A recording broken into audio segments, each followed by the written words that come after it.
What is it? Well, it's called a randomizer, and it's fitted to the guidance systems and operates under a very complex scientific principle called potluck. Now, no one knows where we're going. Not even the Black Guardian. Not even us.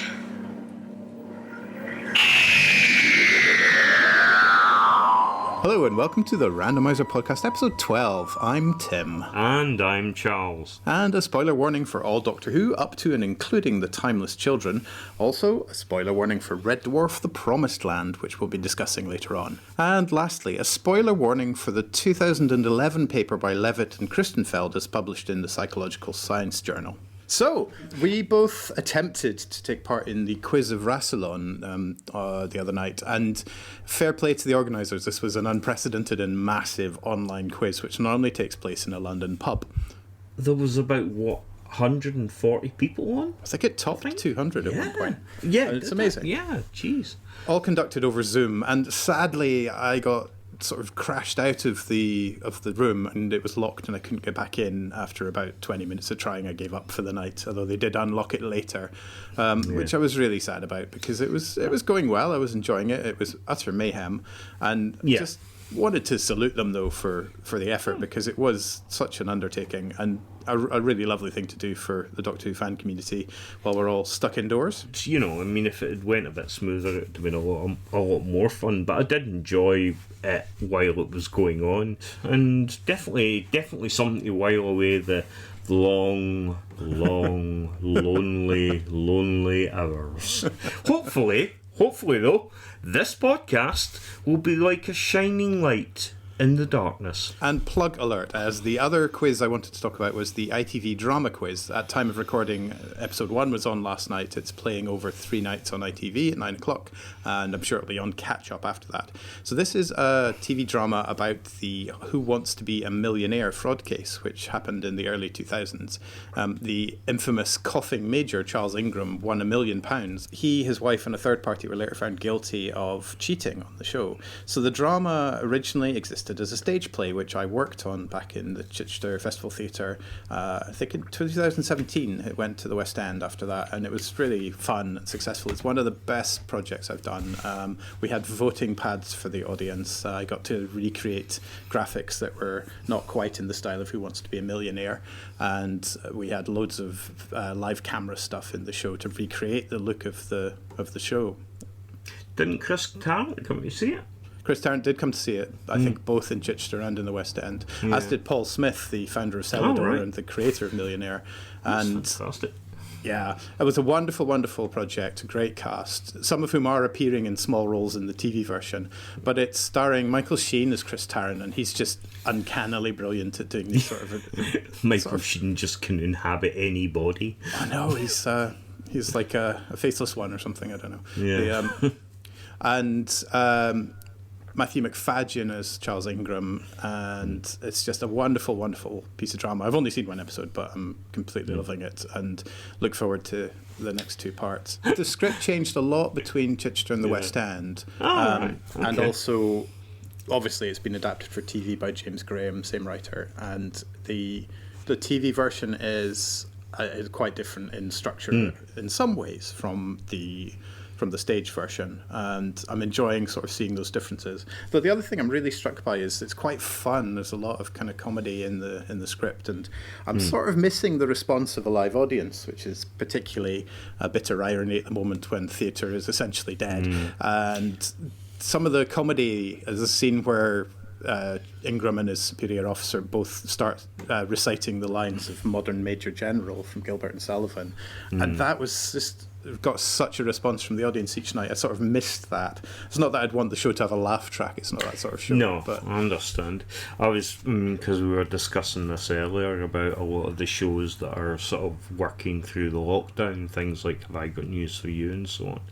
And I mean, I generally really enjoy that programme, but I've actually switched off because I just find it really irritating, because it just seems like they're all being smug with each other with no audience there to kind of back them up. It's funny, isn't it? It's weird. It's a really, really weird way of sort of readjusting to TV, because you've got a lot of these shows like Russell Howard's doing his just in his house, the MASH reports doing the same, although they seem to be getting it a bit better than the rest. And John Oliver is doing a similar thing, although, as I say, John Oliver's subjects are always very serious. He just pokes a bit of fun along the way, which kind of works actually better without an audience in a lot of ways. So you know, who knows? A strange world, and I think a lot of things that we've taken for granted, like the sort of, I don't know, the extra dimension of a laugh track. It's just silly little things that really sort of, you know, freak you out a little. So let's talk about Doctor Who, shall we? A man is the sum of his memories, you know, a Time Lord even more so. It's time for your Cheatin Memory. So this is the part of the show where we randomly select an episode of Doctor Who, go away and watch it again, and then come back full of fresh insights, or at least some new gibberish. And last time we chose the Zygon Invasion and the Zygon Inversion, a two-part Peter Capaldi story, featuring, well, which monster could it be? Tell us about Zygon Invasion. Zygon Invasion. It's actually one of the stronger Capaldis. I think. Well, I mean, it's. I mean, they're not exactly being subtle, right? I mean, it's an analogy for terrorism. You know, so you've got a lot of this sort of imagery that's very similar to some of the ISIS videos, and you basically got like a sort of fraction of the Zygon population that have kind of radicalized and want to sort of expose themselves to like humanity. Not in a filthy way. Not in a filthy way, but I mean, if they were to do that, it would just, you know, cause absolute bloody mayhem. So it's a case of, you know, trying to keep the peace and try to reforge it, and that's basically what the Doctor and Osgood and Unit are up to. I mean, there's a wonderful scene where some of the radicals are held up in a church and the Unit troops surround it, but then they come out and their relatives, their mums or their sons or daughters and stuff, and you know, the troops are just not 100% sure, you know, because they say, oh, we've been kidnapped. So it's quite a heartbreaking thing. And also, you know, it's there's a lot of psychology going on about war and about the pointless futility of it. And Capaldi does must be about 5-minute monologue, and it is just fucking wonderful stuff. It really is. I mean, Capaldi, I think he's probably the best actor ever to have played the Doctor, and I think he has just such passion when he's sort of getting his teeth into the script. Great stuff. I think I lost your friendship forever when we were watching this, air quotes, together over the internet, because that speech leaves me very cold. And you expressed audible disgust. Yes, I remember. How dare you? For me, the problem is that he starts shouting and shouts all the way through the 5 minutes or however long it is. I don't like his performance of that speech. I think it's a brilliantly written speech. I just think he plays it all at too big a level from the beginning, so he's got nowhere left to go in performing it. You know, it's not terrible, absolutely, but you know, I'm going to damn it with faint praise there, because I don't think I was so moved by it, partly because, you know, it's like all at this shouting pitch. But overall, the stories, I love them. I think they're really good. They're very Osgood. It's the unsubtle parallel to the sort of visual language of terrorism as well, but that's not a criticism. You know, you've got the execution videos, you've got a Zygon flag, you've got the radicalization of the young as a theme, and I think it's an example of the thing we talked about previously. It's the show doing a real world thing, a serious, heavy real world topic. But I do feel that they handled it, you know, much better than it has been handled recently. In it, absolutely. I'm not going to keep battering on about Chibnall stuff, but you know, I mean, when you see how well something is done previously, you just think, well, why is it not possible to do that, you know, now? But I mean, if you look at like tonight, for example, they're doing the tweet along for Heaven Sent. Yeah. So, I mean, that episode is, it's just like him more. That's basically it. Yeah. Him for the whole episode. And I am mesmerised every time I watch Capaldi on screen. I'm absolutely mesmerised. I just think he's got this magical quality. And, I absolutely adore spending time in his company. I mean, it's like anything else. Not everybody is a fan. You can be a fan of, say, for example, Jodie Whittaker, and some people aren't. Matt Smith, Hartnell, whoever, and that's fine. And some people think certain performances are, not up to much scratch. I mean, I'm not a fan in any way of John Pertwee, for example.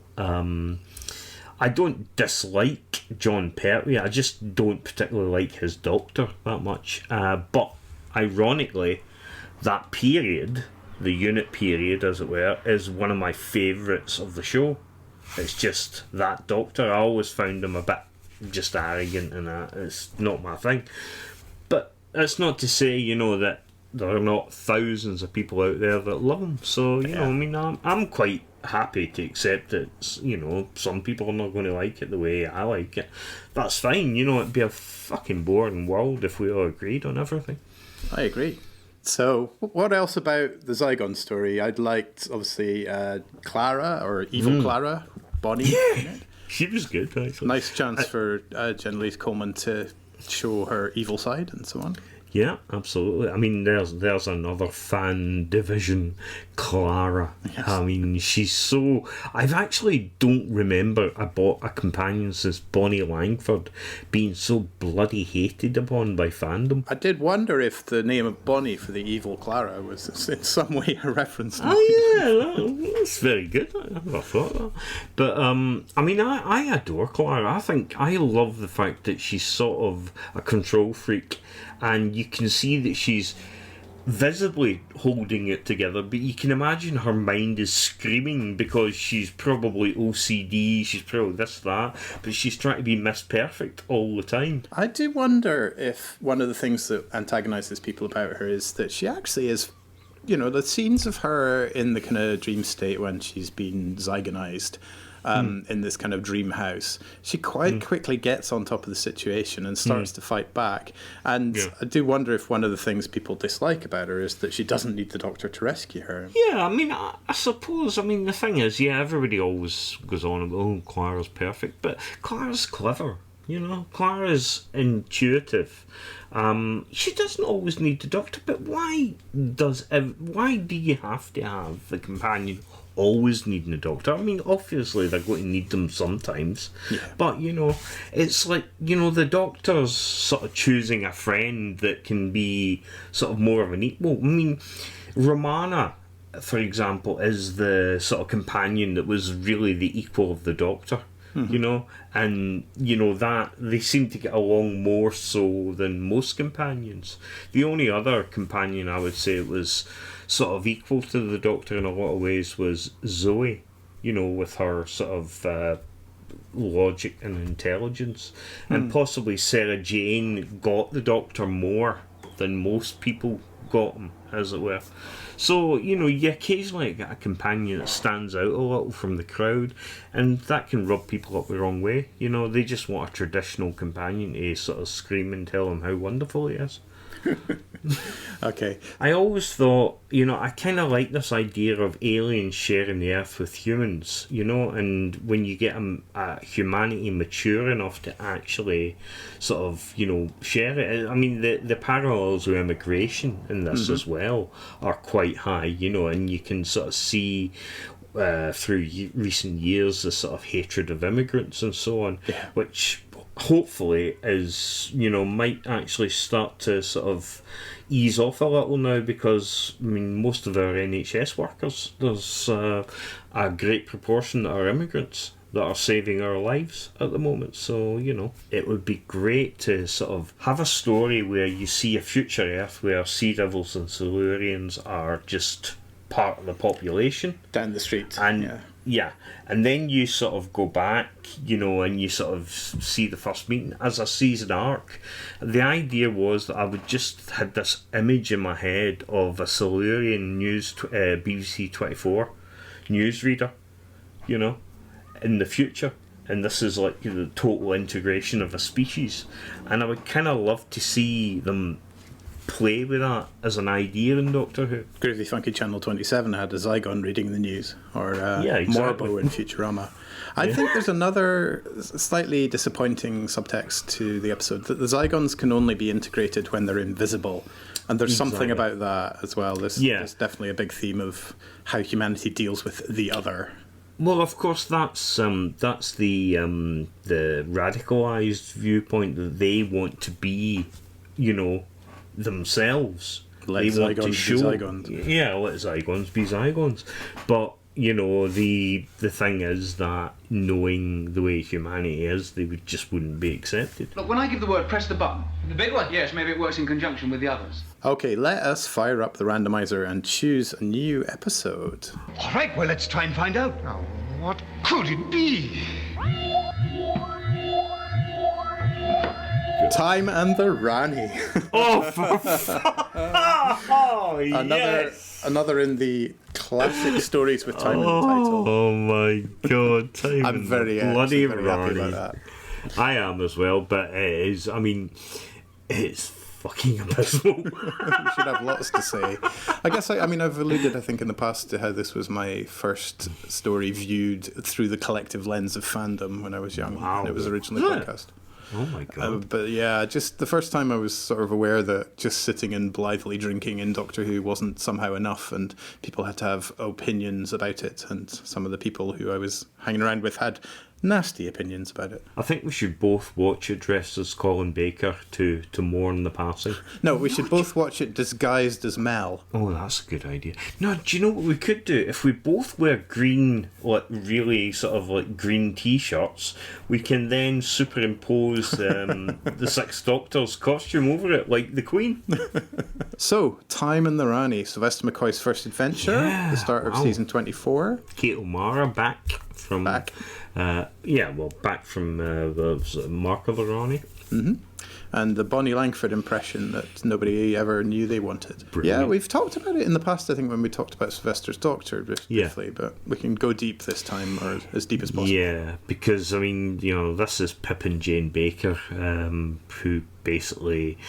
Okay, I'd say they've really only written one script that I could honestly say I enjoyed, and that was Mark of the Rani. We will go away, we will watch Time and the Rani, so you don't have to. I don't have a sonic screwdriver because I'm not off on a romp. I call it what it is.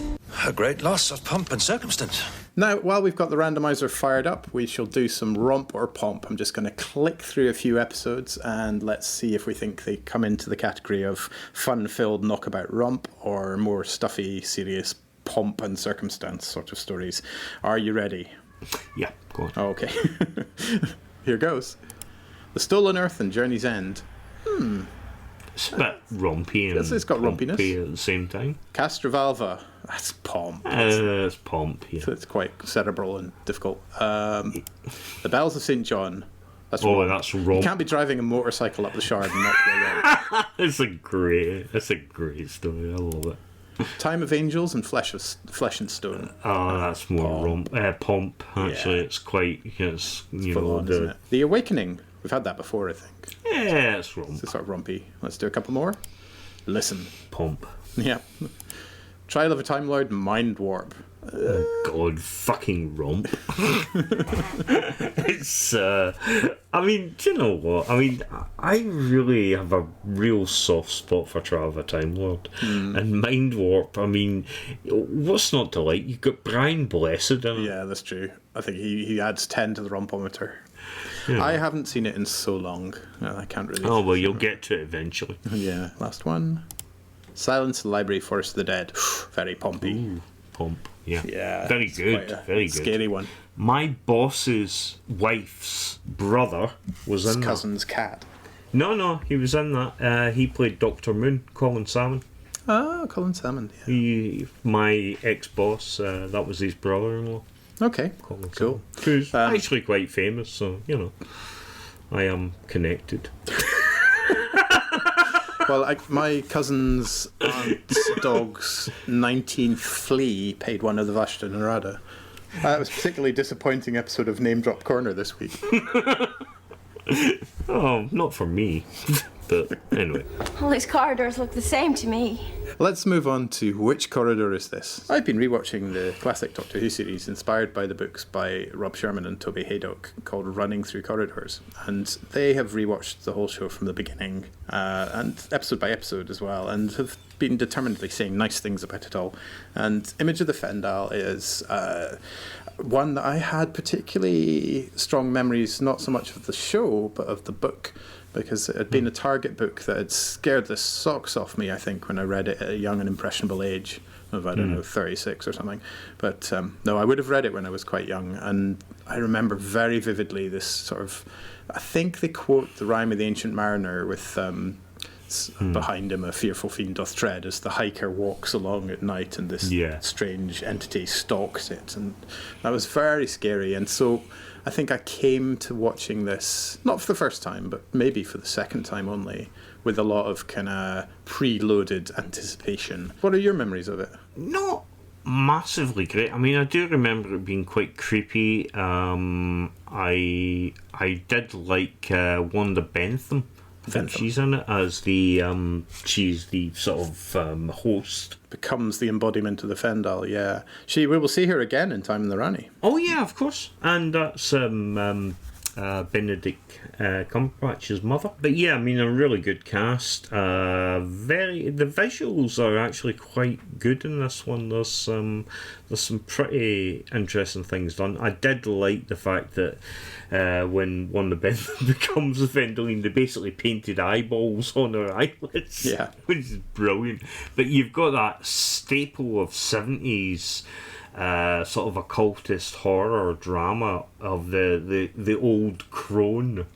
You know, she's wonderful. She's great. That's what I mean. You know, I remember Nigel Neal show Beasts, and on the DVD there's also an episode of a previous show he did, an anthology thing that had this entire village that had been shunning this old woman. Social services go to meet her, and you know, she's a witch and all this, or she's the old crone of the village and everything. And it's sort of, I always used to see this thing repeated in 70s drama. I love that sort of creepiness and the sort of oldie-worldy thing of 70s drama. We're coming on the tail end of the Gothic Doctor Who period, you know, with Philip Hinchcliffe, so we've got a few leftovers, really.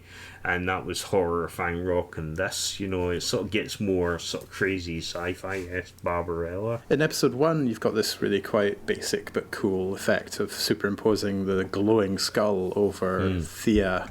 And it's simple, it's really cool. I think it's a bit overused then, but they do a lot of quite abstract visuals, especially towards the end as well, when she is this Fendal embodiment in the kind of gold dress with the eyelids painted on, and sort of appears in various sort of random poses around the place while the Doctor and Leela are running for it. In episode 2, Tom Baker's entrance is just brilliant. He just walks into the room and immediately goes, "Don't touch her," and you know, walks right into the middle of a scene as if he's been there all along, takes command.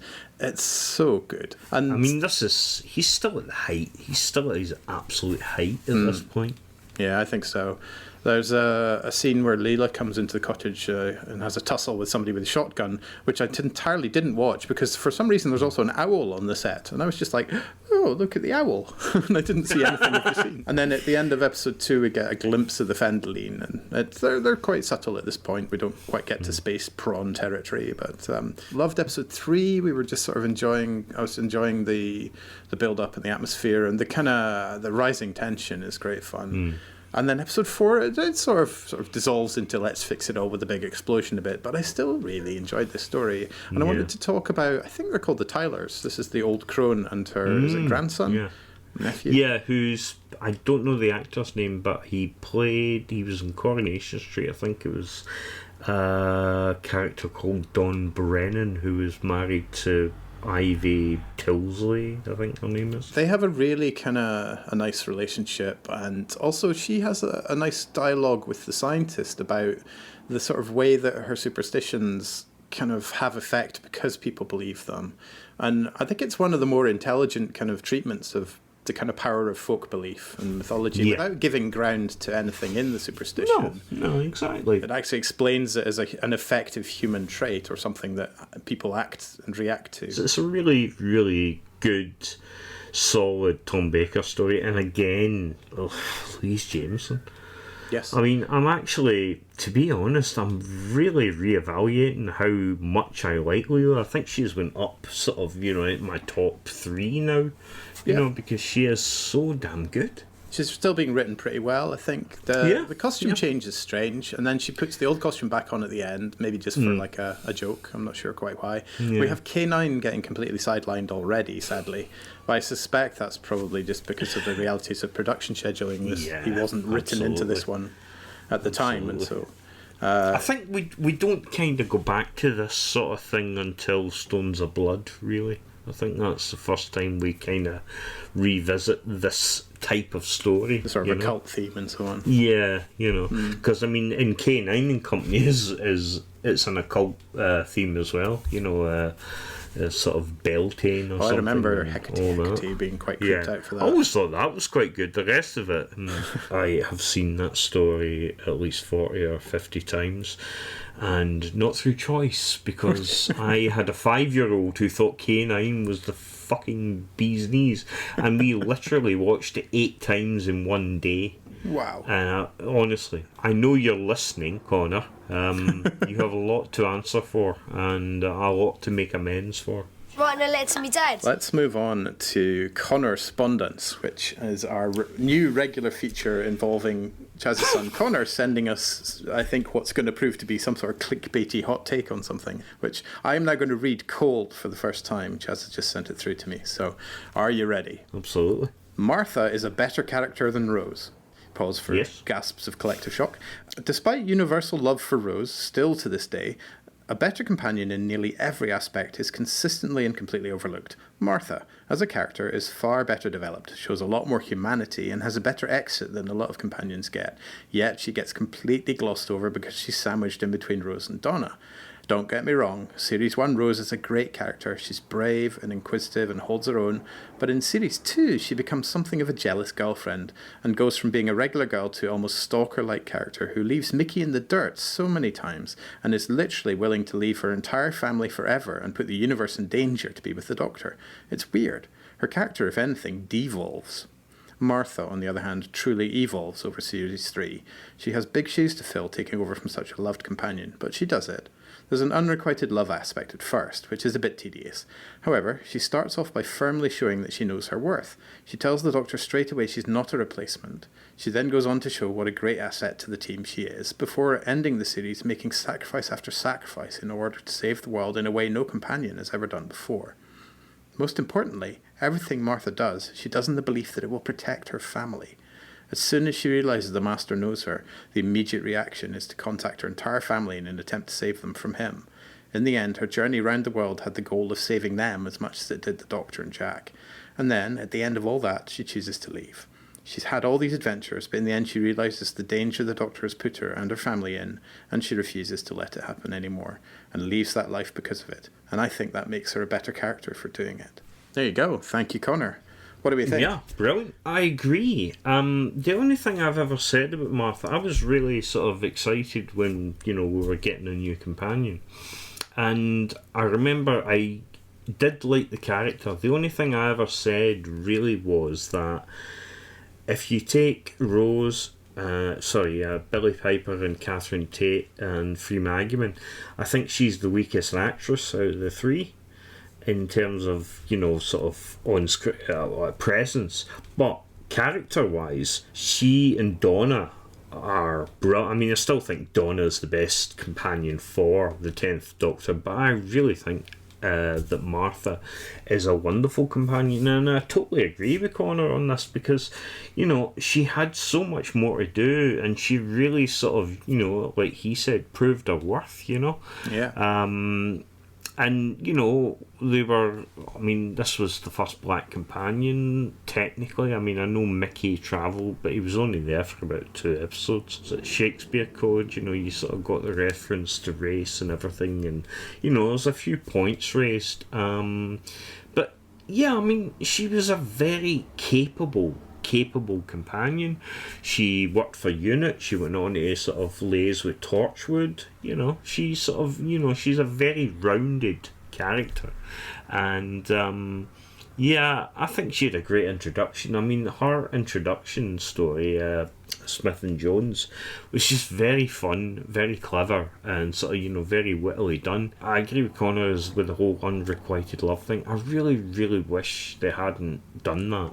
You know, because you had Tennant moping about Rose, and you had her sort of mooning over him, and it was like, oh, you know, just, you know, if they just got on with it, it'd be so much better. I gotta say, I'm hugely disappointed, Connor, because I was hoping we would have something we could really disagree about and get our teeth into. No, I think it's bang on in many, many ways.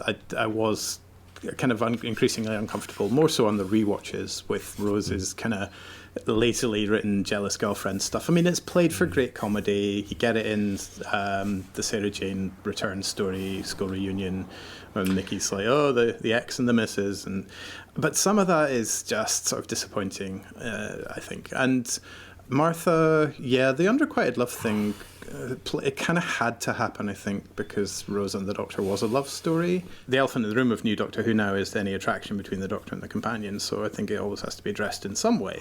But so much of Martha was defined by Rose, and, you know, explicitly and in the open and on screen, that discussion was played out in terms of Martha's reaction. I thought my thoughts on sort of the way they handled their relationships in the early days was RTD was creating a soap opera vibe as well. Yeah. Because, you know, human drama in soap operas is usually quite well represented. So the Doctor, Rose being an item, and then her getting jealous, it was all soap opera traits is what he was going for, because although he knew he was going for a family audience, I mean, viewing habits had changed since, say, the 70s and the 80s, where more kids were sort of watching EastEnders or whatever, so they were very used to this sort of way of, you know, relationships playing out. So by making it like that in Doctor Who, it made it more real to them, and they would be able to sort of, the fantastic would hit them, you know, along with the reality of it. So I can understand as a writing choice why, because it makes it quite dramatic, but I think on retrospect, in fact RTD himself said that on retrospect he didn't think the whole unrequited love thing had worked as well, and he kind of wished he hadn't done it. Thank you, Connor. Let's see what you can challenge us with next time. Yeah, come on, Connor, give us something we don't want to agree on. Talking of challenges, The task is challenging, but not impossible. so Jazz, I would love to hear what you thought of The Mutants, because now you definitely have plenty of time in your hands. You must have watched it, right? Well, the thing is, I got a letter the other day from the government regarding COVID-19, and they were talking away, and so you know, I was reading it, and then they mentioned you know, that we have to watch out for mutation, etc., etc., and basically the line was, you know, sort of do not engage with any mutation or whatever. So I have been ordered by the Prime Minister not to watch The Mutants, and I am so gutted, because I had it already. I was ready to go. It was on BritBox, and I was poised to play. In fact, I paused the titles, and the post came, read the letter, and I can't go against the government measures at the moment, because I, like everyone else, following the rules to stay safe. So to protect you, Tim, and to protect everybody out there, I have not watched The Mutants this week. I can't challenge that. excuse, because I know of your deep and abiding respect for the Johnson government, and of course, if I hadn't just recycled my copy of that letter immediately rather than reading it, I would have been able to test the veracity of your story there, but I can't, so we'll move on. Watch it next week? Yeah. Sure. Okay. Could it have been affected by tangential deviation coming out of the warp ellipse? What are you talking about, grease stain? So it's time to talk about our ongoing tangential journey through the Red Dwarf universe. Before we get talking about season 2, which we've just rewatched, we have had new Red Dwarf in the form of a feature-length special called The Promised Land. And this was on the Dave channel a few nights ago, and they played it out across 2 halves, so it wasn't just one big feature-length lump. It was fun. It wasn't as funny as it could have been. I suppose they were kind of going for more of a sci-fi action-y thing, which was fine. And I mean, like I said to you earlier, it's never looked so good. I mean, it was damn well. I mean, it was beautiful.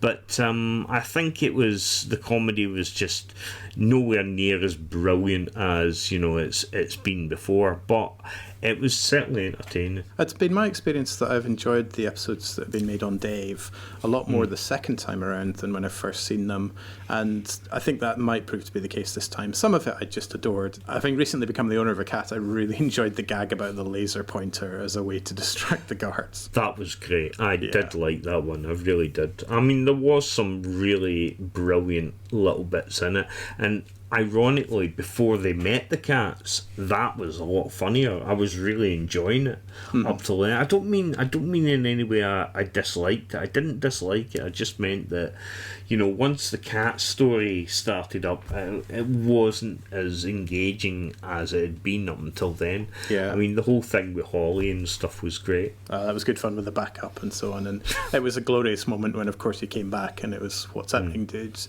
I thought maybe part of the weakness of it was that the cat antagonist was not in any way a really comic character. He was just out and out nasty. I didn't find the 3 renegade cats, if you like, particularly engaging. They were fine. It was just fine. I think that was the thing. It was, I think I will enjoy it more on the rewatch. But overall, I was just really happy to have more Red Dwarf. And the other thing I'd noticed was, especially in some of the trailers, it was trailed in a very serious tone, a big dramatic episode. And this, like the second trailer, was a bit more of the sitcom element, and they were very careful not to bill it as a movie, but as a feature-length TV episode. Yeah, I mean, I will definitely rewatch it at some point, and I dare say I will enjoy it more. We should watch Promised Land again at the end of this rewatch. That's probably not a bad idea, actually. I might just hold off and watch the end when it comes. As it were. I mean, I must admit, so far we've watched season 1 and season 2, and it's amazing because I'd forgotten how much I absolutely love this show, and because it's been literally years since I've watched it, we both noticed whenever we're watching it, I can literally quote the lines coming out because they're all there. I just sort of, they'd been sleeping for such a while, but I thoroughly enjoyed season 1, and I thoroughly enjoyed this season. I'm looking forward to the rest, but I'm going to miss the sort of the claustrophobia, I suppose, of season 1 and 2. Let's talk about season 2, because we have just rewatched that, and like you say, it has this different sort of atmosphere, this more claustrophobic sort of early doors atmosphere. It was sort of occurring to me in an entirely spurious way that this is like the black and white years of Red Dwarf. First 2 Doctors in black and white, and then colour with Third Doctor. First 2 seasons Red Dwarf. It's a very silly comparison, but there is something that changed fundamentally after season 2. We got the more jaunty title sequence, and we will talk about that when we watch season 3. But season 2, I have asked Chaz to join me in picking a secret favourite episode. So I'll just read through what they are, and then we will reveal our favourites and talk about them. So the first episode is Crichton, and there's Better Than Life, Thanks for the Memory, Stasis Leak, Queeg, and Parallel Universe. So what was your favourite? It's so hard to choose. I'd have to say it was Stasis Leak. Stasis Leak, brilliant. Well, my one was Thanks for the Memory that I went for. I kind of thought that would be. I do love that one, don't me wrong. Yeah. Because it's got some of the most quotable lines in it. But there's something really fun and clever about Stasis Leak. I mean, the lift scene alone is actually just fucking hilarious. both that and Thanks to the Memory share a quite timey-wimey plot, I think, or kind of quite hard sci-fi concept at the centre of the action. They really were getting very clever by season 2, sort of some really, pretty complex plots. I mean, we've got more and stuff coming up in the next few seasons, but no, there was just something really fun about Stasis. Like, I love that. The whole thing with Rimmer is just absolutely bloody hilarious. Like, Rimmer's mental breakdown is just absolute comic gold. It really is. That's a lovely bit of writing, and the way that he just assumes everything's a hallucination. I know what you are. You're a mushroom. So the season opens with Crichton, which sees David Ross play the android. And this was a one-off at first, before Crichton came back in Series 3 as a regular. David Ross is a great actor who I had known from a wonderful, wonderful show called GBH. Go and find GBH and watch it. It is just one of the best bits of TV drama of all time. It wonderful, really wonderful thing. I'll do a proper tangent on it at some point. And there's a Doctor Who episode. Yes, we have a connection. Excellent. We can do a proper tangent on it. Thanks for the memory. I loved the mystery of it the first time. I can't, it's so long ago since I saw it for the first time, but just that kind of what the hell is happening here? Broken legs and jigsaws, and then the satisfaction of seeing the pieces fit together when you rewatch it. Yeah. My spoiler warning at the start was because I've discovered that there is a scientific paper studying whether spoilers actually spoil things for people. And they talk about the satisfaction of knowing the ending when you watch something or read something. I'm going to read it more closely because that's an interesting thing to think about. But for me, watching Thanks to the Memory again is enjoyable because you know the answer to the mystery. Yeah.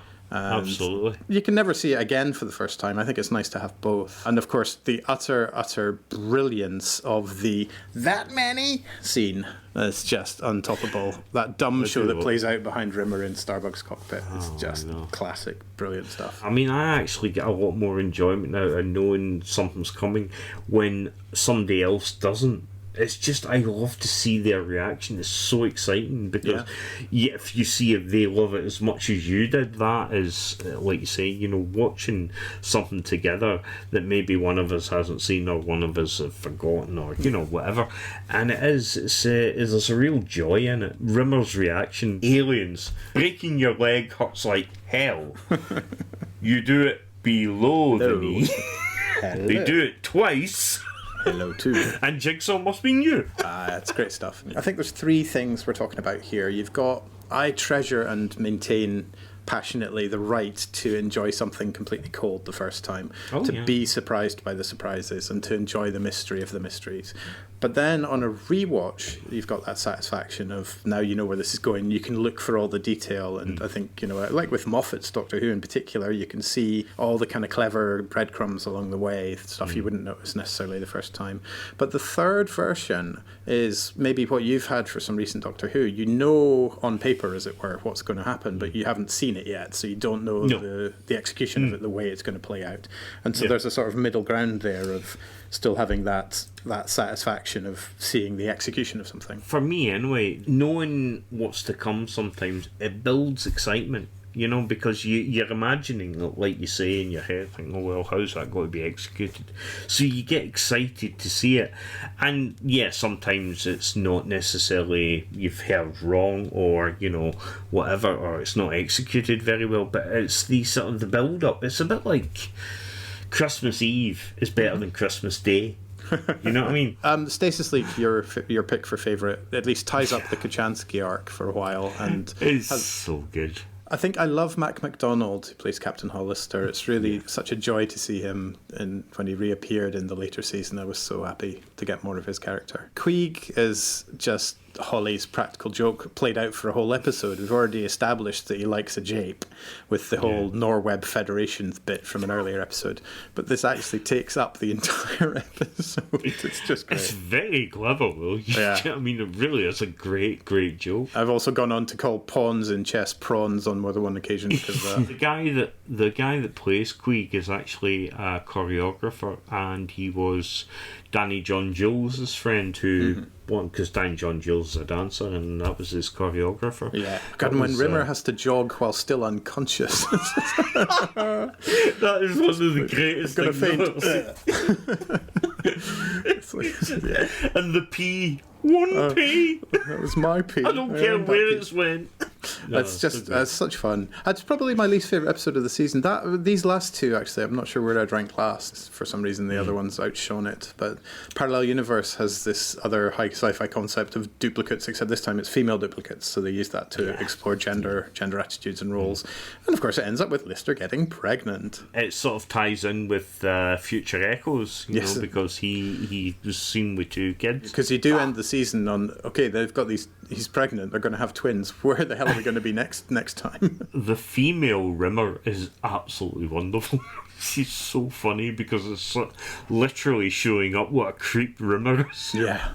Lister realising what a slob he is, you know, how he comes across. It's interesting, both seasons have ended with Rimmer being faced with a version of himself that proves to not be the delight he had hoped for. And we also have Angela Bruce as the female Lister, Deb. Yeah. We knew from Battlefield as Brigadier Bambera, of course. I don't know if she says shame at any point during the Red Dwarf episode. I love the Hollyhope drive and stuff, and I love how it reappeared. What were we watching earlier? Oh, it was the Zygon box. That's it. Yeah, the Truth or Consequence. The Osgood box. That's the Hollyhope drive. Basically been recycled. Yeah, it's got 2 buttons on it and everything. Red Dwarf Season 2, great fun. Do you think, overall, what's your hot take on, is that a stronger season than Season 1, or do you have a preference? I think it probably is. I think it's a lot cleverer and a lot more confident, definitely. But Season 1, I mean, immediately, for me anyway, when I watched that series, I immediately liked it and loved the humour. And I've often found with shows that I liked when I was, because obviously I was a teenager when this came out, this one, rewatching it again, you know, just as funny, if not funnier, in a lot of ways, because I probably get some of the jokes better. Yeah. But it's like, you know, shows say you loved when you were younger, and they don't always hold up as well. One of them for me is, and this is pretty controversial. Is it Doctor Who? No. Pretty controversial in our age group, but I would say Young Ones. I don't really find the Young Ones that funny anymore. I haven't rewatched it for a while. You know, I've really tried to watch it, and I watch it now and I just think it's puerile. Maybe it's just me, maybe I've just got older, that's probably the answer.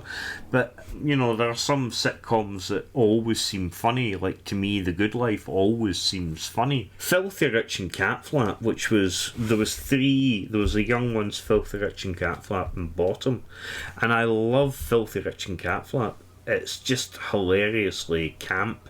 I've never seen it. If you want controversy, I have never liked Bottom. Bottom's just like, to me, Bottom is like a Tom and Jerry cartoon.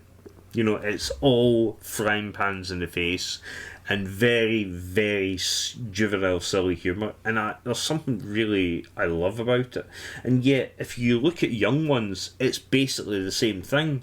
But for some reason, it just doesn't feel as funny to me anyway. You know, I mean, when I was watching it, I remember being asked in French class, what's your favourite TV programme? And every single person in the class saying the Young Ones, and I didn't want to stand out. I didn't want to say to more people. Predictable as ever, Doctor.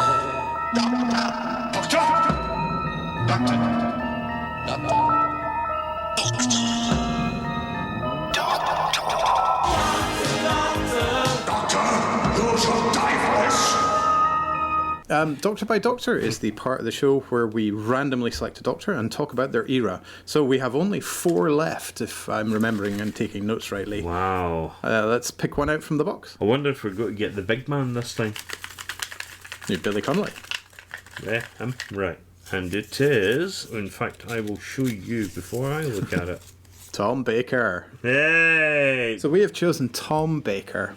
And he was, of course, for many people in the classic era, the Doctor. He lasted for 7 years, and it's certainly my first memory of the programme. I think, tracing it back to City of Death, I remember the reveal of the spaghetti-faced Julian Glover monster. You had memories of Pertwee, didn't you? Yeah, I do. The sort of tail end of Pertwee, I think I might have caught the repeat of Sea Devils at some point. My most abiding memory, would be Genesis, and it's the cliffhanger when the Khalid mutant, when they're going to blow up the incubation chamber.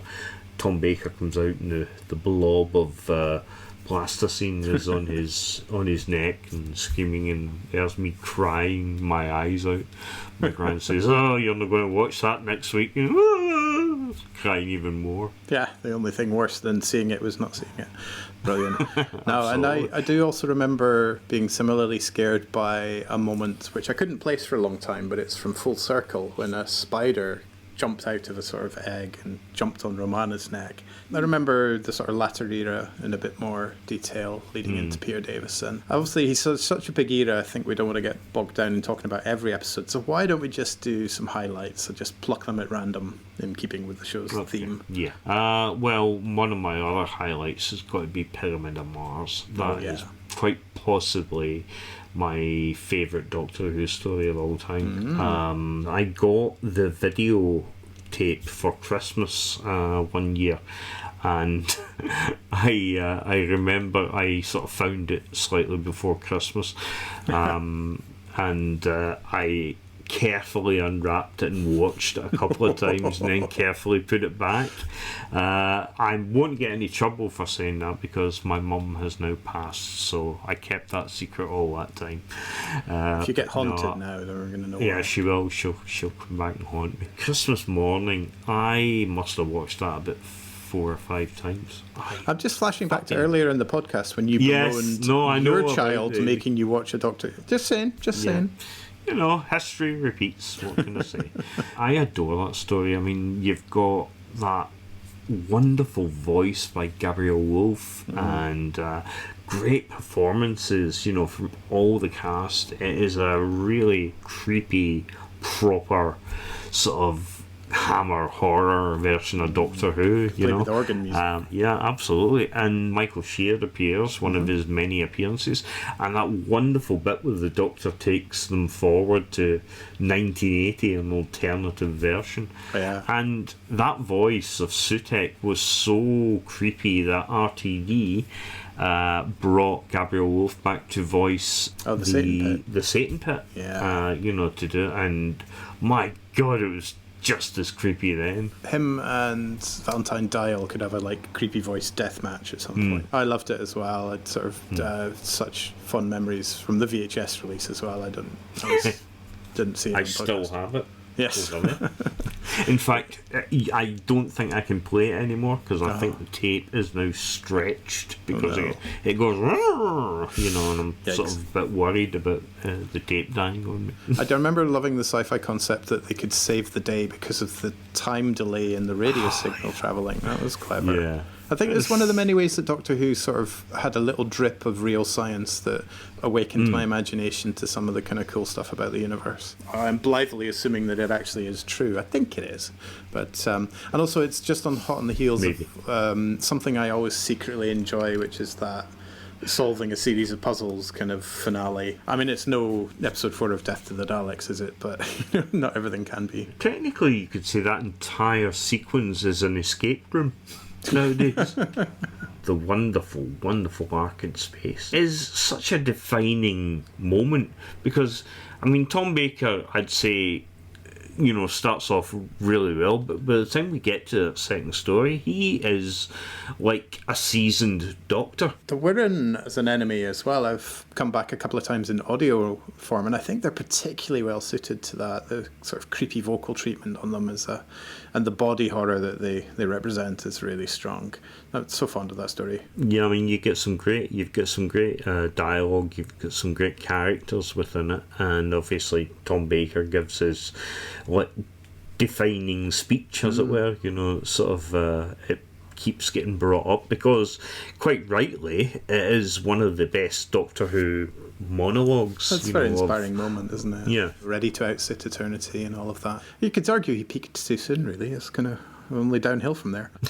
What's the essence of his Doctor? I mean, the jelly babies, the scarf, his amazing voice and the curly hair. Yeah. He was like a counterculture icon. Well, the word bohemian is used a lot. Bohemian, yeah. I don't think really up until then, or even afterwards, until, say, the new series, it had ever been cool. And he was the first Doctor to make it cool. And it is possibly one of the most downbeat regeneration stories, you know, because you know from the very beginning the way it's all playing out, you know, he knows he can anticipate his death is coming, the Watcher's there, you know, and it's such a beautiful imagery.